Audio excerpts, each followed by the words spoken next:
మన కంపెనీని స్థాపించడం జరిగింది. అంటే ఇప్పటికి 20 సంవత్సరాలు కంప్లీట్ అయ్యి 21వ సంవత్సరంలో అడుగుపెట్టిందండి. ఏదైనా ఒక కంపెనీ ప్రారంభించి ఒక 5 సంవత్సరాలు దాటితే కంపెనీ పర్వాలేదు, స్టాండర్డ్ నిలబడుతుంది అని అనుకుంటాం. అటువంటిది 20 సంవత్సరాలు పూర్తి చేసి 21వ సంవత్సరంలో అడుగుపెట్టిందంటే మన కంపెనీ మంచిదే కాదా? మంచిదే కదా. అంటే 20 సంవత్సరాలు ఎన్ని అనుభవాలు చూసి ఉంటుంది, ఎన్ని ప్రోడక్ట్లను తయారు చేసి ఉంటుంది. కాబట్టి మనం మంచి కంపెనీలు ఉన్నట్ట లేనట్ట అర్థమవుతుంది కదా. అయితే ప్రారంభంలో అంటే 2004లో కంపెనీ ప్రారంభించేటప్పుడు 10 ప్రోడక్ట్స్తో స్టార్ట్ చేశారు. ఈ 10 ప్రోడక్ట్స్ కూడా మన ఆరోగ్యానికి, మన శరీరానికి కావాల్సినటువంటి పోషకాలు అందించేటటువంటి పోషకాలని తయారు చేసి న్యూట్రిషన్స్ రూపంలో, సప్లిమెంట్స్ రూపంలో తయారు చేశారన్నమాట 10 ప్రోడక్ట్స్. తర్వాత ఇప్పుడు ఈ 10 ప్రోడక్ట్స్ కాస్త ప్రెసెంట్ స్టిల్ చూసుకుంటే 450 పైచిల్ ప్రోడక్ట్స్ ఇప్పుడు తయారు చేస్తుంది కంపెనీ. అంటే 10 ప్రోడక్ట్ నుంచి 450 ప్రోడక్ట్లు తయారు చేసే స్థాయికి ఎదిగింది మన కంపెనీ. అంటే మన కంపెనీ అభివృద్ధి చెందినట్ల, క్షీణించినట్ట? అభివృద్ధి చెందినట్లే కదా. అయితే మన కంపెనీ స్టార్ట్ చేసేటప్పుడు 2 బ్రాంచ్ల్లో స్టార్ట్ చేశారు. ఒక బ్రాంచ్ ఏమో న్యూఢిల్లీ, రెండో బ్రాంచ్ ఏమో బెంగళూరు. 2 బ్రాంచులతో స్టార్ట్ అయినటువంటి కంపెనీ ఇప్పుడు దాదాపు 55 బ్రాంచుల్లో రన్ అవుతుంది త్రూ అవుట్ ఇండియా మొత్తం మీద. ఓకేనా.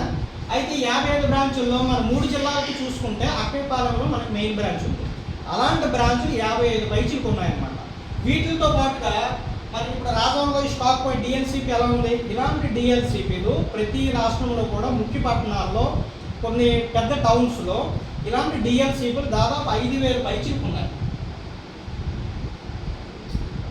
5000 పైచీలకు స్టాక్ పాయింట్స్ ఇలాంటివి మన దేశం మొత్తం మీద ఉన్నాయన్నమాట. అంటే మనకి రాను రాను కంపెనీ అభివృద్ధి చెందుతున్నట్లే కాదు, అభివృద్ధి చెందుతుంది కదా. అయితే ప్రారంభంలో మన ఇండియాలోనే స్టార్ట్ అయింది కంపెనీ, కానీ ఇప్పుడు ప్రస్తుతం 8 దేశాల్లో వర్క్ చేస్తుంది. 8 దేశాలకు మన ప్రోడక్ట్స్ అనేది ఎగుమతి చేయగలుగుతున్నాం మనం. అంటే 8 దేశాల్లో కూడా మన కంపెనీకి బ్రాంచెస్ ఉన్నాయి. అంటే మన కంపెనీ ఇంటర్నేషనల్ కంపెనీ అనుకోవచ్చా లేదా? ఇంటర్నేషనల్ కంపెనీనే కదా అది. ఇలా 8 కంట్రీస్లో ఉందన్నమాట.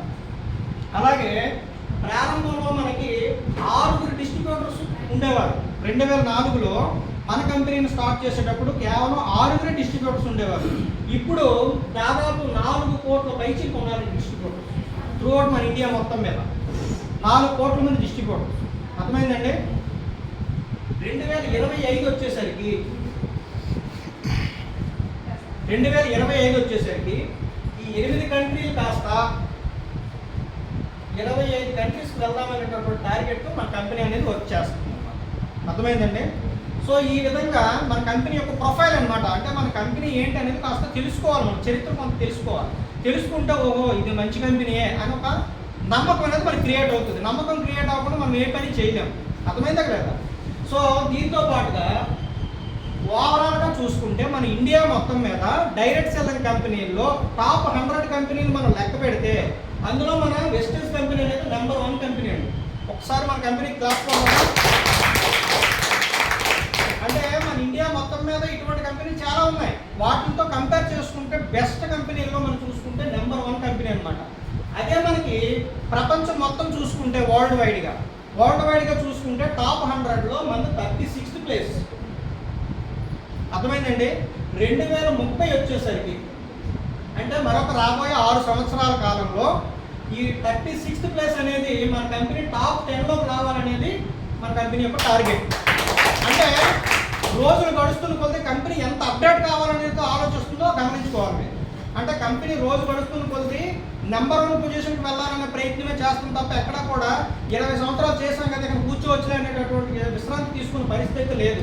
ఎప్పుడు కూడా అవిశ్రాంతంగా మనం డెవలప్ చేయడం కోసం కంపెనీ నిరంతరం శ్రమిస్తూనే ఉంటుంది. ప్రతి ప్రోడక్ట్ కొత్త ప్రొడక్ట్స్ లాంచ్ చేస్తూనే ఉంటుంది అనమాట. కాబట్టి ఈ రోజున ప్రారంభంలో 10 ప్రోడక్ట్స్ ఉంటాయి, ఇప్పుడు 450 ప్రోడక్ట్స్ వచ్చాయి. ప్రారంభంలో 2 బ్రాంచ్లు ఉంటాయి, ఇప్పుడు 55 బ్రాంచ్లు వచ్చాయి. ప్రారంభంలో కొన్ని డిఎల్సీలు ఉంటాయి, ఈ రోజున 5000 డిఎల్సీలు వచ్చాయి. అవునా కదా. ఆ విధంగా ఏంటంటే వరల్డ్ వైడ్గా కూడా నెంబర్ 1 పొజిషన్లోకి వెళ్ళాలనేటువంటి ఒక మంచి నిర్ణయంతో కంపెనీ అనేది వర్క్ చేస్తుంది అనమాట. ఇది మన కంపెనీకి సంబంధించిన ప్రొఫైల్. ఓకే, ప్రొఫైల్ బాగానే ఉంది. బాగుందా లేదండి? మీ నలుగురు చెప్పాలి. బాగుందా? కంపెనీ వరకు ఓకే కదా. మీకు తెలిసిన ఏ ప్రోడక్ట్ వాడినా మీరు కోల్గేట్ అవ్వచ్చు, పెప్సిడెంట్ అవ్వచ్చు, సంతూర్ సబ్ అవ్వచ్చు, ఇవన్నీ కంపెనీలు ఎప్పుడు పుట్టే సెలెక్ట్ చేసుకోండి. అవి కూడా 10 సంవత్సరాలు 20 సంవత్సరాలు అవి ఉంటాయి. అవునా కదా.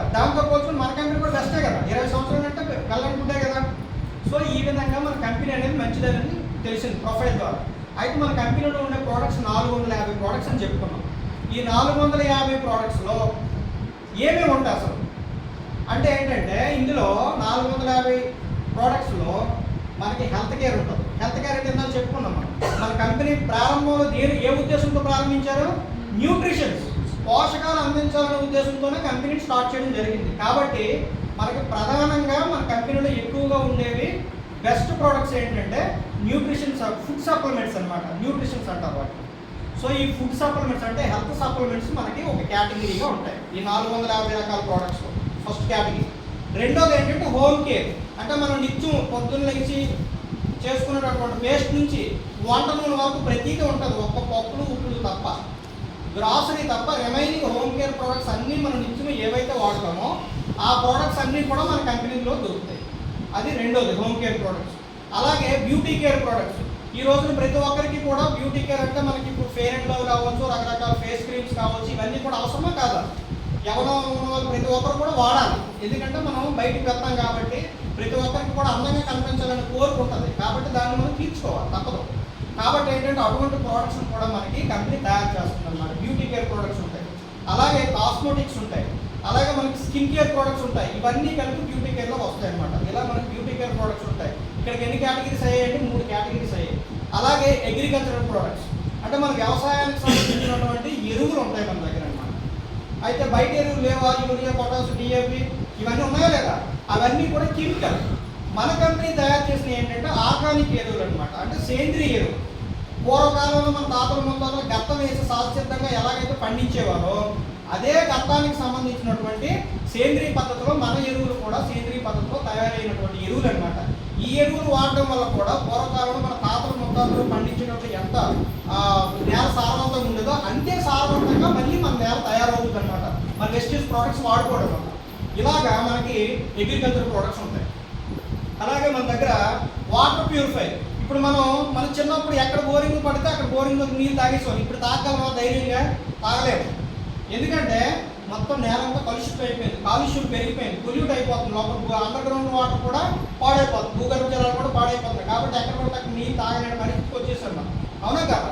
కాబట్టి ఈ రోజున మనం వాటర్ బ్యాగ్ కొనుక్కునే స్థాయికి వచ్చాం, అవునా కదా? అంటే ఏంటి? మనం వాటర్ని శుద్ధి చేసుకుని తాగాల్సినటువంటి పరిస్థితిలో ఉన్నాం. కాబట్టి మనకు వాటర్ కూడా ప్యూర్గా ఉండాలా లేదా? ఆ ఉద్దేశంతో కంపెనీ వాటర్ ప్యూరిఫైర్స్ కూడా మనకి అందిస్తుంది అనమాట.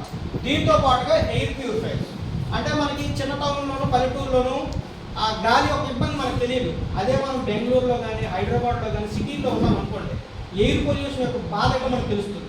కాబట్టి ఏంటంటే మనకి ఎయిర్ కూడా పొల్యూట్ లేకుండా అందాలి. కాబట్టి ఏంటంటే ఎయిర్ ప్యూరిఫైర్స్ కూడా మనకు అవసరమే. అందువల్ల మనకి కంపెనీ ఎయిర్ ప్యూరిఫైర్స్ కూడా తయారు చేస్తుంది అనమాట, తయారు చేసి మనకి ఇస్తుంది. దీంతో పాటుగా ఈ రోజుల్లో చూడండి ప్రతి ఒక్కరి దగ్గర కూడా 2 వీలర్ అనేది లేని ఇల్లు లేదు, అవునా కదా? ప్రతి ఒక్కరింట్లో బైక్ అనేది కామన్ అయిపోయింది. సైకిళ్ళు ఇవన్నీ పోయాయి. ప్రతి ఒక్కరు కనీసం బైక్ వాడడం అనేది ఈజీ అయిపోయింది. కూరగాయల అంగడి నుంచి పూల అంగడి వరకు ఎవరైనా సరే ప్రతి ఒక్కరు బండి లేకపోతే చేయలేదు. ఎందుకంటే ఇప్పుడు అంత పట్టు లేదు జనాలకి. పూర్వం అంటే సైకిల్ మీద 40-50 కిలోమీటర్లు తొక్కుకొని వ్యాపారాలు చేసేవారు. ఇప్పుడు ఆ పరిస్థితి లేదు. చిన్న చిన్న ఐసులు అమ్మేవాడు కూడా బండి మీద తిరగాలి, ఎందుకంటే మనకి ఎనర్జీ లేదు. ప్రతి ఒక్కరు బండి వాడాలి. కాబట్టి వెహికల్స్ ప్రతి ఒక్కరికి పెరిగిపోయాయి. మరి వెహికల్స్ పెరిగేటప్పుడు ఆ వెహికల్ యొక్క ఇంజిన్ యొక్క కెపాసిటీ పెరగడానికి, ఇంజిన్ యొక్క పికప్ పెంచడానికి, అలాగే మనం నిత్యము పెట్రోల్ వాడుకొని బండిలో పెట్రోల్ వేసుకొని మనం నిత్యము చేసేటప్పుడు ఆ పెట్రోల్ వాడకాన్ని మనం తగ్గించగలిగితే ఎంతో కొంత ఆదా అవుతుంది కదా. ఆ ఉద్దేశంలో కూడా కంపెనీ దృష్టిలో పెట్టుకొని మన కంపెనీ ఏం చేసిందంటే మనం వాడేటటువంటి 2 వీలర్స్ కానీ 4 వీలర్స్ కానీ 3 వీలర్స్ కానీ ఇలాంటి వెహికల్స్ యొక్క ఇంజిన్ కెపాసిటీని పెంచడానికి, అలాగే మనం వాడేటటువంటి ఇంధనం యొక్క వాడకాన్ని తగ్గించడానికి, ఈ రెండాటితో పాటుగా ప్రధానంగా మైలేజ్ని పెంచడానికి కూడా మన దగ్గర ఒక లిక్విడ్ అనేది తయారు చేస్తుంది అనమాట. సో అటువంటి మాప్ డ్రైవ్ అని ఒక లిక్విడ్ ఉంటుంది అనమాట. ఆ లిక్విడ్ మనం వాహనాల్లో వాడుకున్నట్లయితే ఇంజిన్ యొక్క లైఫ్ పెరుగుతుంది, మైలేజ్ పెరుగుతుంది, పెట్రోల్ కానీ డీజిల్ కానీ వాడకం తగ్గుతుంది అనమాట. ఇలాగా ఇటువంటి లిక్విడ్ కూడా మనకి కంపెనీ తయారు చేస్తుంది అనమాట. ఈ విధంగా ఓవరాల్గా 450 రకాల ప్రోడక్ట్స్ మన కంపెనీ అందిస్తుంది. అర్థమైందండి? ఈ 450 రకాల ప్రోడక్ట్స్లో మన జీవితంలో ఏదో ఒక టైంలో ఖచ్చితంగా వాడాల్సిన ప్రోడక్ట్సే కావాలి. చెప్పండి. ఇప్పుడు మనకి సీజన్ వచ్చింది, వరిసాను ఉడుకుడిసాం, మనకి ఎరువులు అవసరమే కాదు. వ్యవసాయం చేసే వాళ్ళకి ఎరువులు అవసరం. అలాగే మనం హోమ్ కేర్ ప్రొడక్ట్స్ అంటే నిత్యం ప్రతి ఒక్కరికి అవసరమే. అవి రైతులతో సంబంధం లేదు, ఉద్యోగాలతో సంబంధం లేదు. మనిషి అన్నవాడు ప్రాణంతో ఉన్న ప్రతి ఒక్కరు వాడాలి, అవునా కదా? అలాగే హోమ్ కేర్ ప్రొడక్ట్స్, అలాగే ఫుడ్ సప్లిమెంట్స్. మనకి బ్లడ్ తక్కువ ఉంది, ఇప్పుడు మేడం గారు చెప్పారు, ఎక్కడికి వెళ్ళినా వాటర్ తాగితే నాకు బ్లడ్ ఇన్ఫెక్షన్ అయిపోయేదండి, ఆ ప్రాబ్లం అనేది మన ఫుడ్ సప్లిమెంట్స్ వాడుకోవడం వల్ల నయమైంది అని చెప్తారు లేదా? సో ఆ విధంగా ఏంటంటే మనం నిత్యము కూడా ఆరోగ్యంగా ఉండడానికి కావాల్సినటువంటి ఫుడ్ సప్లిమెంట్స్ మనకి సమస్య వచ్చేటప్పుడు వాడుకోవచ్చు, సమస్య రాకుండా కూడా మన సప్లిమెంట్స్ వాడుకోవచ్చు. ఇలా ఏంటంటే ప్రతి ప్రోడక్ట్ కూడా మనకు అవసరమే. మన జీవితంలో ఏదో ఒక టైంలో ఈ 450 రకాల ప్రొడక్ట్స్లో ప్రతి ప్రోడక్ట్ మనకు ఉపయోగపడింది తప్ప ఏది కూడా వేస్ట్ కాదు. కాబట్టి మనకి 450 రకాల ప్రొడక్ట్స్లో మనకి తక్షణం ఏవి అవసరమో అవే వాడుకోవచ్చు. ఓకేనండి? అలా వాడుకోవడానికి అన్ని రకాల ప్రొడక్ట్స్ మన దగ్గర దొరుకుతాయి. అంటే ఇక్కడ చూడండి, ఒక మాట, ఇదివరకు పప్పులు కొనాలంటే కిరాణా కొట్టుకు వెళ్ళాలా, ఇతర సామాన్లు కొనాలంటే ఇతర సామాన్ల దగ్గరికి వెళ్ళాలా, ఒక పెళ్లి శారీ కొనాలంటే, అవునా కాదు? ఒక 10-15 రకాల షాపులు తిరిగితే కానీ ఒక మార్కెట్ అనేది అయ్యేది కాదు. ఇప్పుడు ఏమయ్యాయి? డీమార్ట్లు వచ్చాయి. డీమార్ట్ వచ్చి బట్టలు అందులో దొరుకుతున్నాయి, పప్పులు అందులో దొరుకుతున్నాయి, వస్తువులు అందులో దొరుకుతున్నాయి. అదేవిధంగా మన వెస్టర్స్ కంపెనీ కూడా ఒక పెద్ద మెగా డీమార్ట్, అవునా కదా? 450 డీమార్ట్లో అయితే ఎరువులు దొరకవు, కానీ మన దగ్గర ఎరువులు దొరుకుతాయి. అర్థమైందా లేదండి? అంటే ఒక మనిషి వెస్టేజ్లోకి ఎంటర్ అయితే ఆ మనిషి వ్యవసాయం గురించి ఆలోచించక్కర్లేదు, ఆరోగ్యం గురించి ఆలోచించక్కర్లేదు, ఇంట్లో వాడుకున్న ప్రొడక్ట్స్ గురించి ఆలోచించక్కర్లేదు, బండి నడిపేటప్పుడు ఆలోచించక్కర్లేదు. చూసారా ఎన్ని బెనిఫిట్స్ వస్తున్నాయో ఒకే కంపెనీలోకి ఎంటర్ అయ్యేసరికి? అంటే ఒక కంపెనీలోకి ఎంటర్ అయితే మన అవసరాలన్నీ ఒకే కంపెనీలో తీరిపోతున్నాయి. అర్థమైందా లేదని చెప్పేది?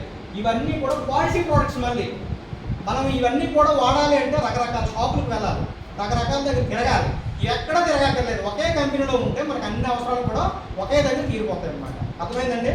ఇది కంపెనీ గురించి. అయితే బ్రీఫ్గా ఒక 10 నిమిషాల్లో కంపెనీ ప్రోడక్ట్స్ గురించి, కేటగిరీస్ గురించి నేను 10 నిమిషాలు ఎక్స్ప్లెయిన్ చేస్తాను. తర్వాత ఈ ప్రోడక్ట్స్ వాడుకోవడం వల్ల మనకి ఆదాయం ఎలా వస్తుంది అనేది మన సార్ చెప్తారు మీకు. ఓకేనా?